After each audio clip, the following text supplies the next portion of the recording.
एकली खड़ी ओ मेरा भाई, एकली खड़ी, मोहन आओ तो सही, गिरधर आओ तो सही, माधव रे मंदिर में मेरा भाई एकली खड़ी, एकली खड़ी ओ मेरा भाई, एकली खड़ी, एकली खड़ी ओ मेरा भाई, एकली खड़ी, मोहन आओ तो सही, गिरधर आओ तो सही, माधव रे मंदिर में मेरा भाई एकली खड़ी, थे कहो तो सांवरा थारे मोर मुकुट बन जाऊंगी, ते कहो तो सांवरा थारे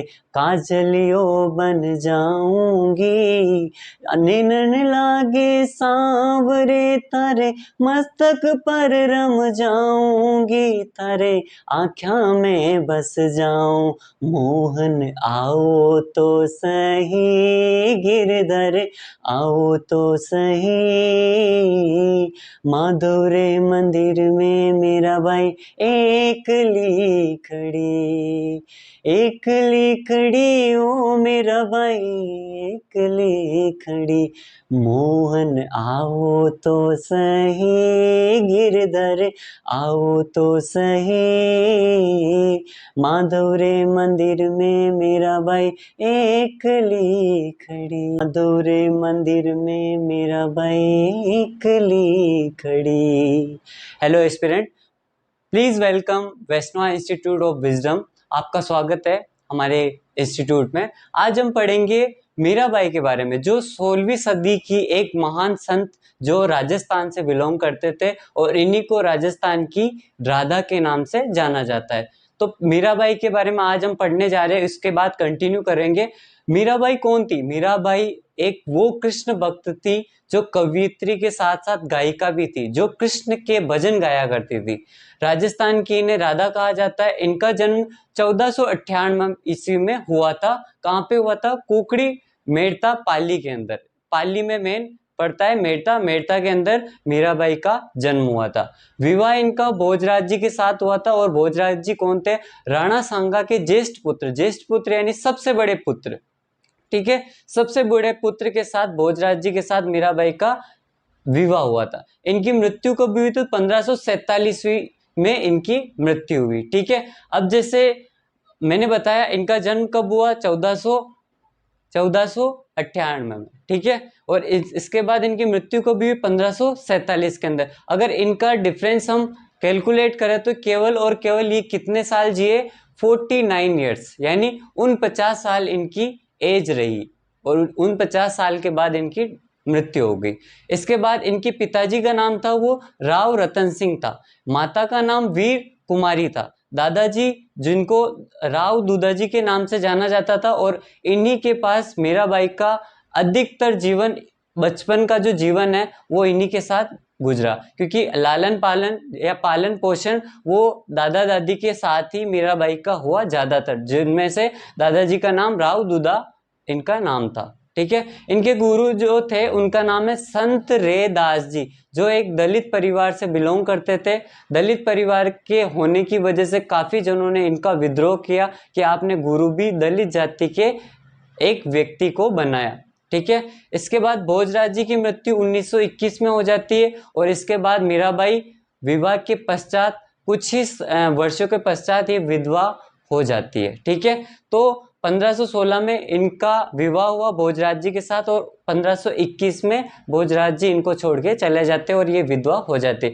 इनका अंतिम समय कहाँ बीता? तो द्वारिका के अंदर जो डाकोर नाम का एक स्थान है, वहां पे रणछोड़ मंदिर है कृष्ण भगवान का। इनका अंतिम समय गुजरात के द्वारिकाधीश के वहां जो रणछोड़ मंदिर है वहीं पे इनका अंतिम समय बीता और वहां पे ही कृष्ण मूर्ति के अंदर इनका विलीन हो गया था, ठीक है। इसके बाद ये तो आपने प्रसिद्ध जो लाइन है ये सुना ही होगा, मेरे तो गिरधर गोपाल दूसरों न कोई, जाके सिर मोर मुकुट मेरो पति सोई, ठीक है। इसके बाद राणा सांगा, इनके ज्येष्ठ पुत्र भोजराज जी, ठीक है। राणा सांगा के 4 पुत्र थे, जिनके पहला नाम है रतन सिंह सेकंड, इसके बाद भोजराज जी, उदय सिंह सेकंड जो महाराणा प्रताप के पिताजी थे, और फिर जो चौथे पुत्र थे उनका नाम है विक्रमादित्य। अब भोजराज जी का जो विवाह हुआ था मीराबाई के साथ हुआ था, और उदय सिंह सेकंड जो महाराणा प्रताप के पिताजी थे, इनकी 3 पत्नियां जो मुख्य मानी जाती है, जिसमें से पहले जयवंताबाई है, दूसरे धीरबाई है, और तीसरे सुजाबाई, ठीक है, या सज्जाबाई जिन्हें कहा जाता है। तो महाराणा प्रताप की माता का नाम जयवंताबाई था। तो भोजराज जी इनके क्या हुए, ताऊजी हुए, और ताऊजी की पत्नी इनके ताई जी, यानी मीराबाई और महाराणा प्रताप का जो संबंध था वो खून का रिश्ता था। क्या क्या, तो मीराबाई और महाराणा प्रताप के बीच में, मीराबाई महाराणा प्रताप के ताई जी थे, और मीराबाई के लिए महाराणा प्रताप एक भतीजे थे, ठीक है। इसके बाद जब यहाँ से मेवाड़ से पीड़ा यातना के बाद जब विधवा हो गए थे मीराबाई, तो इनको जब मेड़ता जाने के लिए विवश कर दिया गया। तो मेड़ता जाते समय उस टाइम पे मेड़ता का जो राजा थे उनका नाम था जयमल, और जयमल कौन थे, तो इनके भाई थे जो चचेरे भाई, यानी राव रतन सिंह, इनकी बेटी मीराबाई, इनके ही भाई वीरमदेव के बेटे थे जयमल। तो ये भाई बहन थे, और ये दोनों भाई भाई थे, ठीक है। इसके बाद मीराबाई ने कहाँ कहाँ अपनी यात्रा या तीर्थ करे, जहाँ कृष्ण भगवान के मुख्य पीठ थे, जिसमें से गोकुल, मथुरा, वृंदावन, बरसाना और द्वारिका, जहां द्वारिका में अंतिम समय इन्होंने बिताया। और यहाँ पहले मेड़ता से थे, फिर मेवाड़ में आए, फिर गोकुल गए, मथुरा गए, बरसाना गए, वृंदावन गए, और वृंदावन के बाद डायरेक्ट द्वारिका गए। अब मेनली मेवाड़ में जो इष्ट देव, जिन्हें सबसे पूज्य देवता जिन्हें माना जाता है, वो एकलिंग जी यानी शिव जी की पूजा की जाती। पर मेड़ता में ऐसा नहीं था। मेड़ता में कृष्ण भगवान को ज्यादा महत्व देके इनकी ही ज्यादा पूजा की जाती थी, क्योंकि जो राव दुदाजी है वो परम कृष्ण भक्त थे, ठीक है। इसके बाद सबसे इंपॉर्टेंट जो आपको मैं बताने जा रहा हूं, इनके बारे में पूरी हिस्ट्री, ठीक है।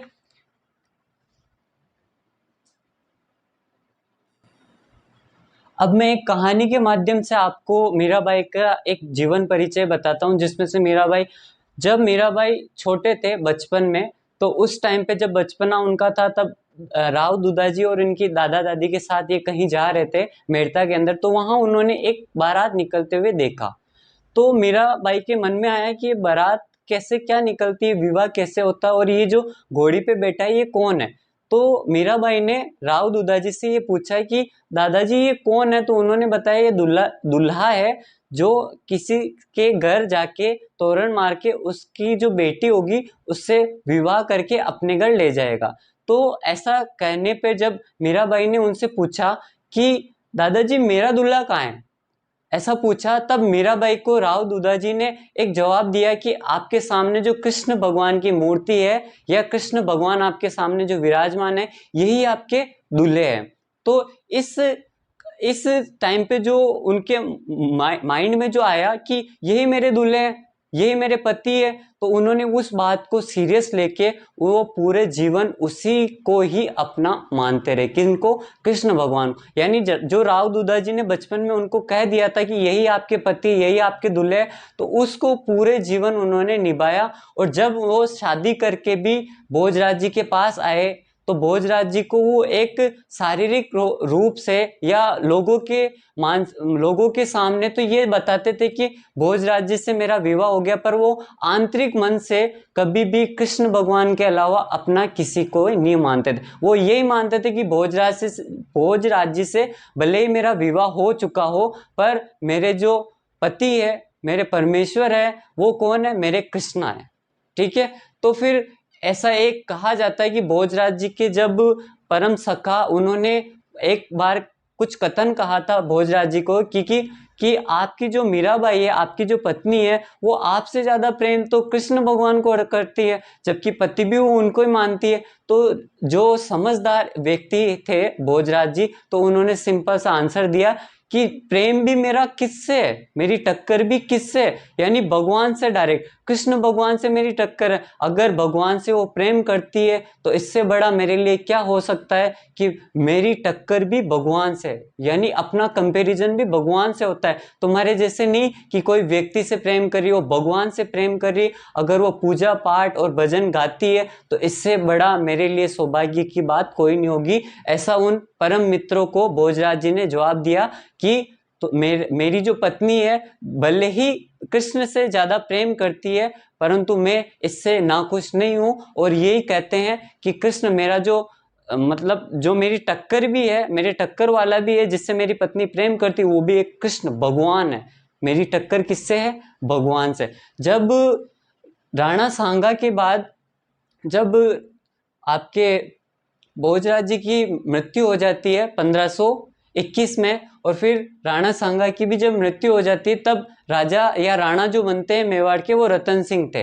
तो रतन सिंह जी का ऐसा मेन मानना था कि ऐसा करे तो भी कोई बात नहीं। और जब भोजराज जी की मृत्यु हो जाती है तो एक हिसाब से देखा जाए तो मीराबाई को सती होना था, परंतु क्या है कि जो राणा सांगा थे, राणा सांगा ने ऐसा नहीं करवाया, क्योंकि वो मानते थे कि ये कृष्ण भक्त है और ये एक कवियत्री के साथ साथ गायिका और परम कृष्ण भक्ति वाली एक स्त्री है, तो इन्हें कोई जरूरत नहीं है कि वो सती हुए। तो राणा सांगा ने ऐसा कहा तो वो चल गया आगे। इसके बाद जब रतन सिंह राणा बने तभी भी मीराबाई पे कोई दिक्कत नहीं आने दी इन्होंने, परंतु जब विक्रमादित्य, जब चौथे पुत्र विक्रमादित्य जब वहां के राणा बने मेवाड़ के, तो मीराबाई की जो चाल ढलन, उनका बिहेवियर, या वो जैसे गीत गाया करते थे, संत रैदास जी उस समय चित्तौड़ आए थे तो चित्तौड़ में वो मतलब सत्संग में जाया करती थी।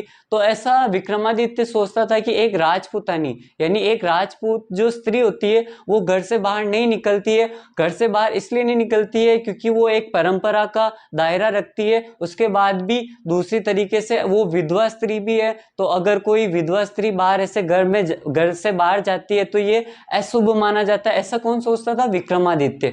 तो जो विक्रमादित्य है उन्होंने मीराबाई को काफी दुख, पीड़ा और दर्द दिया, और उसकी वजह से ही मीराबाई मेवाड़ को छोड़ के वापस अपने घर यानी अपने पिता और दादाजी के घर मेड़ता चली जाती। उस समय पे कौन वहां के राजा थे? तो जयमल। कौन थे वहां के राजा? जयमल। और जयमल ने उनका स्वागत करा और उनको अच्छे से प्रेम भाव से मेड़ता रखा। पर जब वो कुछ समय के बाद मेड़ता में नहीं रुके और मीराबाई की ऐसी इच्छा हुई कि मैं अब तीर्थ के लिए निकलना चाहती हूँ, तो जो आपके जयमल थे उन्होंने कहा कि हाँ आप जाओ, कोई आपको नहीं रोकने वाला, और हमारे साथ साथ जितने भी आपके साथ जाना चाहे सेना ले जाओ, वहां जाओ। तो उन्होंने सर्वप्रथम ये जगह घूमी और लास्ट में अंतिम समय उन्होंने द्वारिका में बिताया। और द्वारिका में भी जब 1534 के अंदर जब आपके मेड़ता के अंदर अकाल पड़ा, तो उस टाइम पे जो जयमल थे उन्होंने ज्योतिषियों से पूछा था कि यहाँ अकाल पड़ने के कारण हमारे यहाँ की अर्थव्यवस्था या यहाँ का जीवन है वो बड़ा कठिन हो गया, तो अब हम क्या करें? तो उन्होंने एक सुझाव दिया ज्योतिषियों ने कि आप मीराबाई को वापस अपनी धरती पे बुला लीजिए ताकि हमारा यहाँ वापस हमारी खुशहाली को आगे चार चांद लग जाए। तो उन्होंने सेना को आदेश दिया या किसी 5 पंडितों को उनके पास भेजा कि जाओ मीराबाई को मेड़ता वापस बुला के लाओ। तो जैसे ही वो गए तो जयमल ने एक शब्द बोला था उन पंडितों को कि बिना मीराबाई के आप वापस यहाँ कदम मत रखना। तो मीराबाई के पास जाके वो पंडितों ने उनसे आग्रह किया, निवेदन करा कि आप हमारे साथ चले, आपको जयमल जी ने बुलाया है, आपके भाई ने आपको याद किया है। तो वो यही कहती है कि अब मैं चलूं या नहीं चलूं मेरा मन नहीं है, पर मैं कृष्ण भक्ति में अब लीन होना चाहती हूँ। तो वो अंतिम समय में वो यही कहकर एक अंतिम दर्शन के लिए मंदिर में जाती है, जो रणछोड़ मंदिर होता है द्वारिका के अंदर, जो गुजरात के अंदर है, वहां जाते हैं। और उस टाइम जाते जाते उस मूर्ति में वो विलीन हो जाते हैं। जब वो पंडित उनकी तरफ देखते हैं तो एक दुपट्टा उस मूर्ति के बाहर दिखता है, यानी अंतिम समय में जो मीराबाई है वो मूर्ति में विलीन हो जाते हैं। और उनकी मृत्यु कब हो जाती है?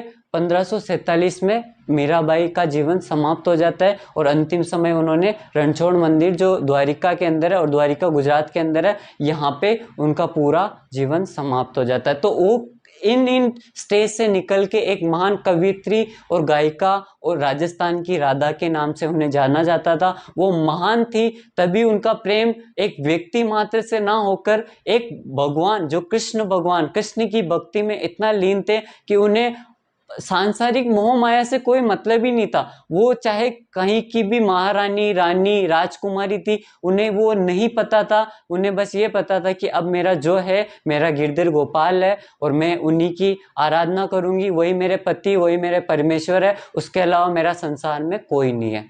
Thank you so much.